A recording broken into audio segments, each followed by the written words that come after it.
Hello dear students, welcome back to my channel physics SPC. Current electricity का एक question. If voltage across a bulb rated 220 volt 100 watt drop by 2.5% of its rated value, the percentage of the rated value by which the power would decreases is. इस question को करने के दो method हैं। पहला method है, इसे shortcut में हो जाता है। एक लॉन्ग थोड़ा सा हल्का सा बड़ा होता है। दोनों से देखते हैं। देखो, एक बल्ब है ये।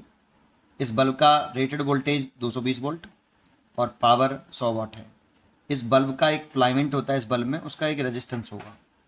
तो power is equal to V square upon R, क्योंकि यहाँ पे हम यही दो फॉर्मूला, एक ऐसे तो वी बराबर आई भी होता है और आई स्क्वायर आर भी होता है।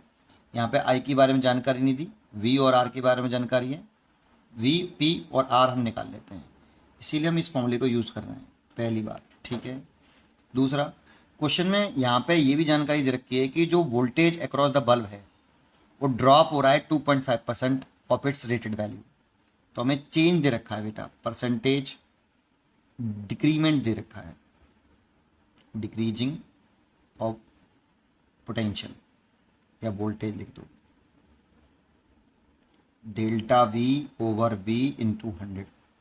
डिक्रीजिंग है ना, drop by 2.5% of rated value equal to 2.5%। इस पूरे की वैल्यू हमें दे रखी है 2.5%, और ये परसेंटेज लेस देन 5 है। ये जो फर्स्ट मेथड से हम कर रहे हैं वो लेस देन 5% हो या 5% हो तभी लगा सकते हैं। 5% से ऊपर होगा तो फर्स्ट मेथड से कर ही नहीं सकते, पहली बात। अब करें कैसे? तो पावर इज इक्वल टू है आपका वी स्क्वेयर अपॉन आर।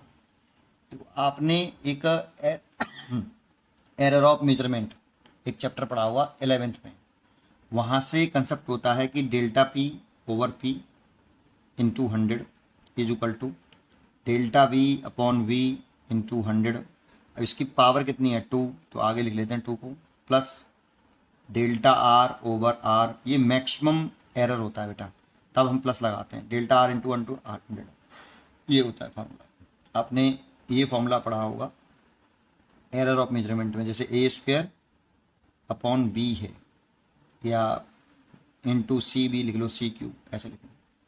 तो एरर ऑफ मेजरमेंट्स में करते हैं delta X upon X into 100, delta A upon A into 100, और पावर कितनी है इसकी? 2, तो पावर आगे आ जाती है, प्लस बी, बी को लिख लो delta B upon B into 100। Power एक है तो एक ही रहेगी। सी की लिखें, प्लस लगाएंगे, डेल्टा सी अपॉन सी इंटू 100। पावर 3 है तो 3 लिख लेंगे।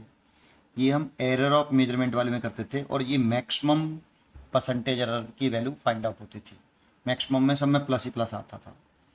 उसी मेथड से किया ये, क्योंकि आर इसमें कैसा है? कांस्टेंट है, क्योंकि वो बल्ब का फिलामेंट का रेजिस्टेंस है, और बल्ब का जो फिलामेंट का जो इसमें टंगस्टन मेटल का वायर लगा होता है उसका रेजिस्टेंस होता है। अब वोल्टेज ड्रॉप होने से, पोटेंशियल ड्रॉप होने से रेजिस्टेंस नहीं बदलेगा बल्ब का, वो कांस्टेंट है।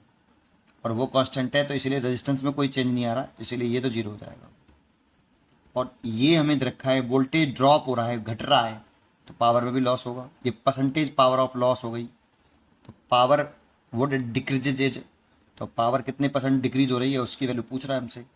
तो ये 2 और delta V upon V into 100 2.5% दे रखा है, 2.5%। तो ये हो जाएगा 5%, है ना। एक तरीका तो ये हो गया, एक आंसर हो गया आपका 5% लॉस होगा। और इसमें सेकंड मेथड देखें तो आप इनिशियल पावर लिख लो, P initial V square upon R, this is the initial power. अब अगर वोल्टेज ड्रॉप हो रहा है तो नया पोटेंशियल जो है वी डैश, वो कितना हो गया? V minus 2.5% of initial voltage. इतना घट गया है बेटा, है ना। Drop by 2.5% of rated value, तो रेटेड वैल्यू तो वी हो गई, इसका 2.5% वोल्टेज में चेंज आया है। तो ऐसे लिख लिया मैंने इसको, v माइनस 2.5/100 इंटू वी। तो कितना? v की वैल्यू मत पुट करना, है ना, उससे कैलकुलेशन बढ़ेगी काफ़ी फालतू में। इस पॉइंट को उठा लो जीरो, तो 25 से काट लो, तो v अपॉन 40। यहाँ से 40 एलसीएम ले लो। v की वैल्यू यहाँ पे, वैसे v की वैल्यू कितनी है? 220 वोल्ट, और पावर कितना है? 100। p इनिशियल 100 है, रेजिस्टेंस r है, रेजिस्टेंस फिक्स वैल्यू है ना। तो वोल्टेज ड्रॉप किया है आपने, तो वोल्टेज ड्रॉप किया तो फिर यहाँ से निकालें तो 40V माइनस V अपॉन 40, तो ये हो जाएगा 39V/40। तो नई फाइनल पावर लिखें तो वोल्टेज चेंज हो गया है V डैश, तो V डैश की वैल्यू ये है 39/40 का होल स्क्वायर, और रेजिस्टेंस में कोई चेंज नहीं आएगा।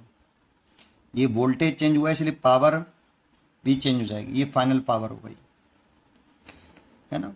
अब percentage decreasing of power, decreasing of power जानते हो, जब डिक्रीजिंग निकालते हैं तो इनिशियल पावर में से फाइनल पावर घटाते हैं, नीचे हमेशा इनिशियल आता है इंटू 100। अगर आप डिक्रीजिंग निकाल रहे हो तो इनिशियल माइनस फाइनल करो, और इंक्रीजिंग निकाल रहे हो तो फाइनल माइनस इनिशियल करो, लेकिन नीचे हमेशा इनिशियल ही आता है। ये परसेंटेज पावर का नहीं, किसी की भी परसेंटेज निकालनी हो, निकालने का तरीका यही होता है, ठीक है। अब वैल्यू पुट कर लो, पी इनिशियल कितना है, तो पी इनिशियल है V²/R। पी फाइनल कितना है, तो 39/40 इसका square V²/R², V²/R over initial कितना है V²/R। और देखो ये कॉमन लेके काट दोगे तो ये आ जाएगा 1 - 39/40 इसका स्क्वायर, और परसेंटेज में था ये 100 का मल्टीप्लाई और चल रहा है बेटा, ऐसे है ना। तो ये हो जाएगा 40 - 39 इसका स्क्वायर, और नीचे इधर 40 का स्क्वायर सॉरी, और नीचे 40 का स्क्वायर, और ये 100। इसमें A² माइनस B² का फॉर्मूला लगा लो, A + B और A - B कर लो, तो 40 + 39 और 40 - 39 ओवर 40 का स्क्वायर, तो 40 × 40 × 100। तो देखो ये तो 79 हो गया, ये 1 हो गया, और ये 0 से 0 काट दिया, ये वाले 0 से 0 काट दिया, डिवाइड बाई 16। बस इसका इसमें डिवाइड कर लो, तो ये डिवाइड करने पे जो आ रहा है ये 4.93% आ रहा है। तो इसको आप अप्रॉक्सीमेट 5% लिख सकते हो। एक्चुअल में एक्यूरेट आंसर यही है 4.93, ये अप्रॉक्सीमेट ही है, ये वाला 5%।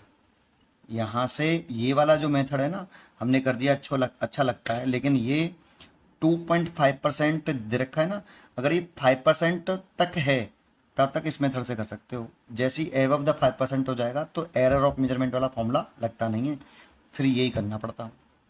इसीलिए दोनों मेथड पर आप ध्यान देना चाहिए हमें। पढ़ते रहिए और खुश रहिए। Thank you.